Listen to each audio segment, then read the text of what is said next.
Olá amigos, sejam bem-vindos a mais um vídeo do meu canal. Eu sou o Lucas Knaip e vamos falar de Taylor Fritz, né? O tenista americano deu uma reviravolta no ano a partir da gira de grama, até o fim da gira de saibro era uma temporada bem decepcionante, mas a partir da grama conseguiu 2 títulos, semifinal em Wimbledon. Essa US Open Series tem gosto amargo, porque em Washington chegou a ter saque para o jogo, mas não aproveitou e foi derrotado pelo Fokina nas quartas. Lá em Toronto acabou em uma boa campanha de semifinal, mas caiu para o Shelton numa partida que ele não conseguiu incomodar tanto o compatriota. E assim, nesse último torneio foi uma das vítimas de Terence Atmani. E assim, teve um set acima, chegou a ter chance de quebra para conseguir ficar à frente no segundo set, se não me falha a memória, mas ele chegou pelo menos a ter um 30 iguais, né? Então, assim, o Taylor Fritz, ele tem um gosto amargo que ele podia ter ido melhor em todas as campanhas. Talvez só Toronto que eu dou um desconto, porque realmente Shelton jogou muito. Mas, assim, somam bons pontos, evidentemente. Mas agora é defender 1.300 pontos na final do US Open. Tem prós e contras, né? Um pró pra gente já citar, que na verdade não necessariamente é uma super notícia, mas assim, se ele perde cedo nesse torneio, olhando pro chaveamento eu acho muito difícil, né? Acho que até as oitavas de final eu tenho convicção que o Fritz deve chegar. Mas assim, supondo que ele perca cedo no torneio, né?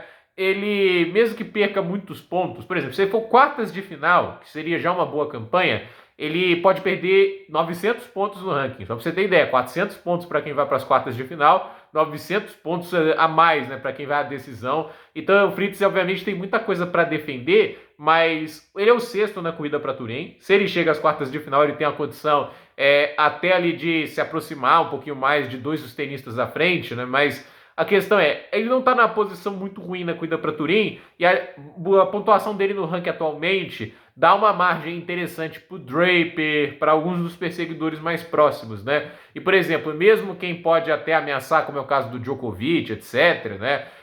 Não é um cara que está jogando um volume de torneios muito grande, então o Fritz ainda pode compensar nos torneios que vem pela frente no ano. Então, a questão é, o chaveamento, ele enfrenta o Emílio Nava na primeira rodada, que entra convidado, acho um jogo que ele consegue lidar bem, e aí a segunda rodada, ou é um cara do quali, ou o Sebastian Baez. Então, assim, essas duas primeiras rodadas, teoricamente, não é uma grande ameaça para o Fritz. Aí, a partir da terceira rodada, pode ser um Nakashima, um Ethan Quinn, e aí um tenista do quali. Porque tanto Nakashima e Quinn ainda não tem oponentes definidos, porque serão tenistas do qualificatório. E assim, o Ethan Quinn bate rápido na bola, é um cara potente, mas não acho que tenha bola para ganhar do Fritz.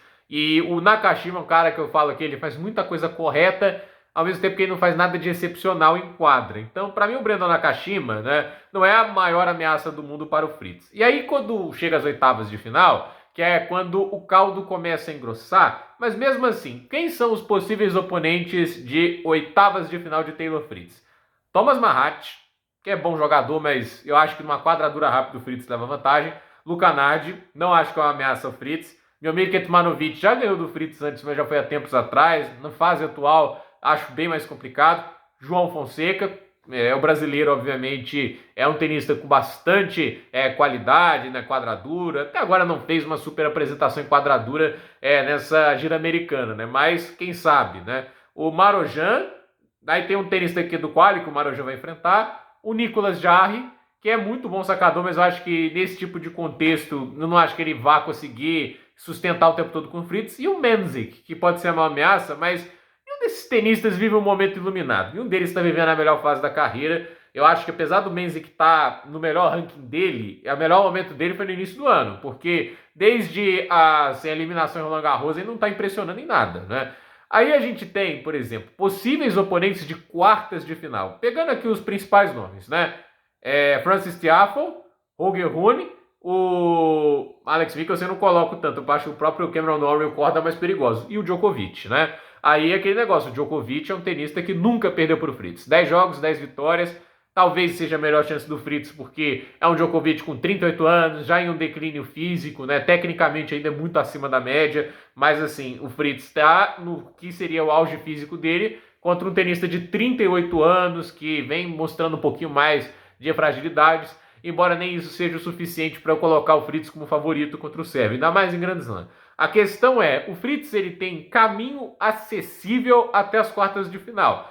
Aí, eu vou dizer, eu acho que de todos esses nomes, o Djokovic é a maior ameaça disparada, né? E os outros nomes, o Tiafoe é um cara que, assim, nos últimos confrontos ele perdeu todas pro Fritz. Eu não me lembro dele ganhar do Fritz tão recentemente. Posso falar bobagem aqui, mas já tem tempos que eu não lembro do Tiafoe ganhando dele. O Rune já ganhou, mas também já perdeu algumas, né? Então, assim, eu acho que o Taylor Fritz ele tem um caminho interessante até as quartas de final. Daí pra frente pode ser Djokovic numas quartas, e aí pode ser Shelton, Alcaraz nas semis, né? E na decisão de novo Sinner, o Zverev, né? Se for o Zverev, ele pode ganhar um título de Grand Slam também, né? Mas, assim, a caminhada dele, eu acho que ele deu um bom sorteio. Porque, assim, chegar às quartas de final, você não pode esperar moleza nunca, né? Então, para mim, os Fritz têm que concentrar em chegar às quartas de final e lá tentar surpreender o Djokovic, ou seja, quem vai enfrentar, né? Mas, assim, para mim, desse quadrante, é ele e o Djokovic os grandes favoritos. E eu acho que chegar às quartas de final é bem positivo para conseguir ali evitar um tombo maior, talvez perder apenas uma posição no ranking, o que seria o ideal. E a questão é ir mais confiante também para os torneios de fim de ano, porque vão ser importantes, né? Ele joga a Lever Cup, mas deve jogar algum torneio como Pequim, Tóquio, não necessariamente vai, mas pode, né? Aí vai jogar Xangai, tem que jogar Basel, Viena, Paris, né? Isso também é escolha, se ele quiser jogar Basel, Viena, talvez ele vá direto para Paris, né? Tem Paris, e aí tem o ATP Finals, né? Onde ele defende bons pontos, né? Já que ele ganhou 2 jogos na fase de grupos, 400 pontos aí. Tem um jogo de 300 pontos na... Imagino que é 400 pontos, na verdade, né? Agora que eu tô lembrando, é 400 pontos, né? Então ele tem 800 pontos para defender do ATP Finals. Ali também é uma quantidade bem grande de pontos que o Fritz vai ter que defender. Mas vamos ver, né? Tipo, tudo pode acontecer nesse fim de ano.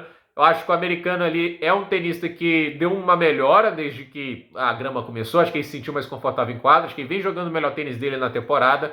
Mas agora é aquele teste, né? Tem a pressão de defender uma quantidade de pontos enorme e que, obviamente, pode fazer falta, talvez não agora, porque ele ainda tem pontos de semifinal de Xangai, ele ainda tem os pontos de uma final de ATP Finals. Então, assim, ainda tem coisas mantendo ele ainda alto no ranking, além do que ele já fez esse ano. Mas vamos ver o que acontece. Taylor Fritz é um dos nomes para ficar de nome no US Open. Gente, por esse vídeo é isso. Dúvida nos comentários, deixe seu like, se inscreva no canal, compartilhe esse vídeo e até o próximo vídeo.